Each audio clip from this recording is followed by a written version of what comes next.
Polda Metro Jaya tengah menyelidiki laporan dugaan penipuan trading kripto yang diduga melibatkan pendiri Akademi Tripto, Timothy Ronald, TR, serta seorang trader bernama Kalimasada, K. Dalam perkara ini, jumlah korban disebut telah mencapai ratusan orang dengan total kerugian ditaksir menembus miliaran rupiah. Kuasa hukum para korban dari Nusantara Law Firm, Jajang, menyatakan pihaknya mendesak agar Pusat Pelaporan dan Analisis Transaksi Keuangan, PPATK, ikut dilibatkan dalam proses penyelidikan.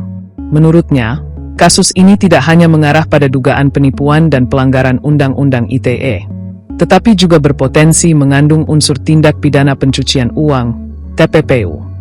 Ia menilai penelusuran asal-usul harta kekayaan terlapor menjadi penting untuk memastikan apakah benar seluruh kekayaan tersebut murni berasal dari aktivitas trading atau justru dari aliran dana yang tidak sah. Hingga saat ini, pihaknya mengklaim telah menerima hampir 300 laporan dari korban yang mengaku mengalami kerugian besar.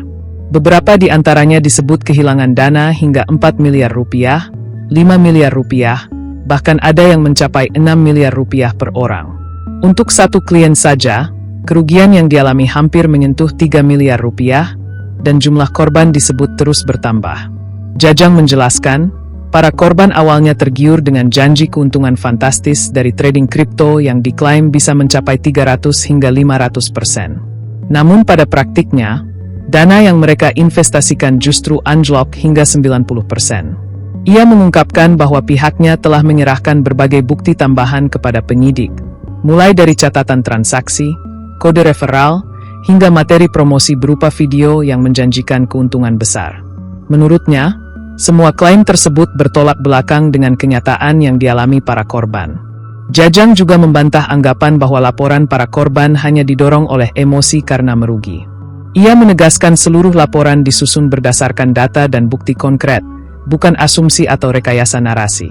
Selain itu, pihaknya menduga para terlapor tidak memiliki kapasitas maupun sertifikasi yang memadai, serta mempromosikan platform exchange luar negeri yang diduga tidak memiliki izin resmi di Indonesia. Atas dasar itu, ia meminta aparat penegak hukum mengusut perkara ini secara menyeluruh. Kasus ini, menurut Jajang, telah menimbulkan dampak sosial yang luas. Banyak korban disebut terpaksa menjual aset, terjerat utang, bahkan mengalami keretakan rumah tangga karena tergiur janji kaya instan. Dalam sejumlah konten di media sosial, Timothy Ronald kerap memamerkan gaya hidup mewah, termasuk kepemilikan mobil McLaren di usia muda. Narasi semacam ini dinilai berpotensi menyesatkan publik, karena membangun ilusi bahwa investasi kripto bisa membuat seseorang cepat kaya secara instan.